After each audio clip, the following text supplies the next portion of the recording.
morning, everyone. I am JM Panzo, and this is NewSerenita. There are a lot of Filipino citizens who are role models and deserve the attention because of their public service and leadership they have shown in their community and the country. Today, we have four active members of the community who showed great public service and leadership. The first on our list is Montana Amir Cheng Dominguez. She is here to explain her job as a doctor to the barrio. In an impassioned online post, yes, I shared my story as a doctor to the barrio serving in Talangoy, an indigenous people's community. And yes, I mentioned the difficulties of my assigned area of service: landless, roadless, serviceless, and hopeless. A place where lumens are painted as lazy despite of their hard work. Well, one of the challenges of being head of the office is pleasing the office staffs, especially those elders. Eventually, I was able to create good relationships with the majority of my co-health workers. I felt I was doing the right thing by helping those people who needed me. I learned to ignore those who gave me the cold shoulders. I developed the ability to see the bright side and the bravery to take the necessary actions to accomplish my goals, to make health more accessible to people through working together with people who share the same idealism. I recognize that becoming a doctor to the barrio is not usually path for doctors in the Philippines. I firmly believe that young men and women who work tirelessly to build society free from discrimination still possess a spirit of fearlessness. For me, this translates to trying to continue making health service more accessible to most vulnerable communities in the country. Once again, I am not a hero, and toiling masses are not helpless. Thank you, Ms. Dominguez, for your great act of kindness, giving health service to remote and hard-to-access communities.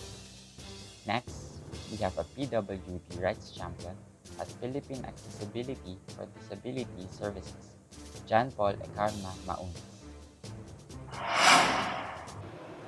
I am John Paul Maones and I founded the Gualandi Volunteer Service Program, now known as the Philippine Accessible Deaf Services Incorporated or PADS, wherein it has become one of the most successful deaf services organizations in the country. Our organization has received a lot of achievements, like introducing the sign language interpretation into national news broadcasts, mobilizing hundreds of local and international volunteers, and launching the award-winning Break the Silence campaign to advocate for deaf victims of sexual abuse and exploitation. In 2013, I and my organization helped to mobilize NGOs and volunteers following Super Typhoon Yolanda in a humanitarian response that served approximately 15,000 people with disabilities. I am also a registered nurse that regularly receives interview requests from local and national media for my role as a principal advocate for the deaf community. Because of this, I was selected as the 2015 Ashka Fellow, but I still know that there is more for me to learn in order to reach even more people with disabilities throughout the Philippines. I can say that it is difficult to network without the right and proper background. I've received good exposure and have been able to gain skills and confidence to expand my work, but I still need better strategies and more collective effort to be inclusive of people with disabilities. Mr. Maunas is the founder and executive director of Philippine Accessibility for Disability Services, a nonprofit NGO where concerned individuals and institutions can work together to promote the rights and issues of the deaf in the PWD. Another active member of the community is Michael De La Peña. Hi, I am Michael Della Peña, the leader for health at Heads Up PH and Positive Youth Development Network.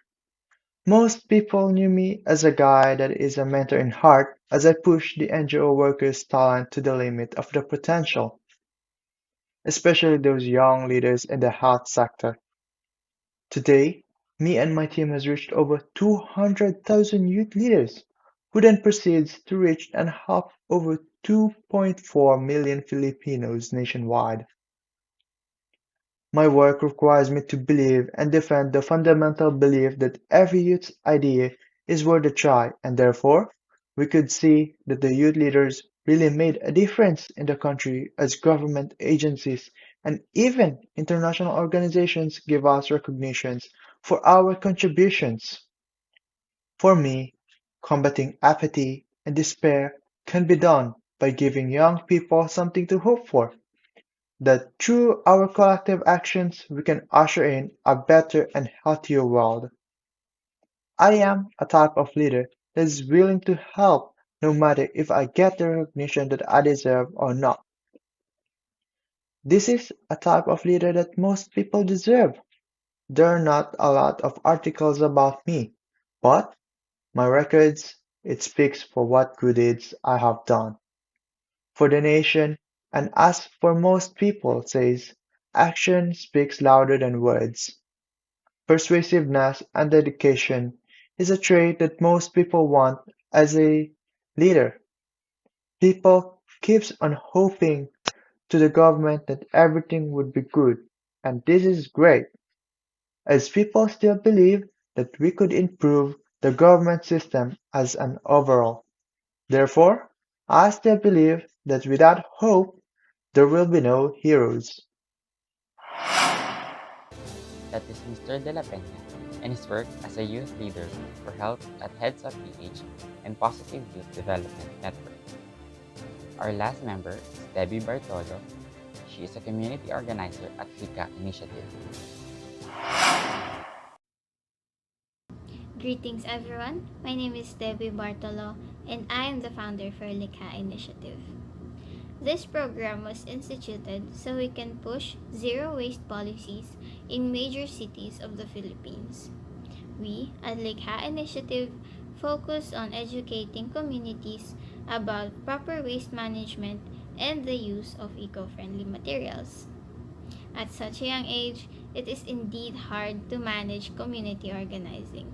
Yet I have dedicated my life to bringing about an environment-friendly world. I work with people in Sitio Anahaw, an informal settlement who help us with our zero waste project. We know that Sitio Anahaw is a dangerous place since it is a disaster-prone area, but we continue to operate in the area with huge smiles on our faces as we come hand in hand with the community.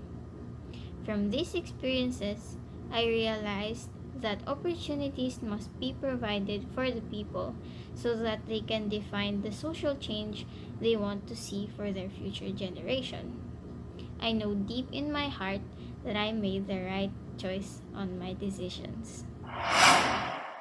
These are only few examples of people who have demonstrated outstanding service and leadership in their communities.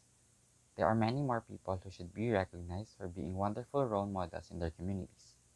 Because of this, in the upcoming elections, we should choose a candidate who is great example for his people, has rendered public service, and has leadership experience. That is all for today. Again, I am JM Panzo, and this is NewSerenita.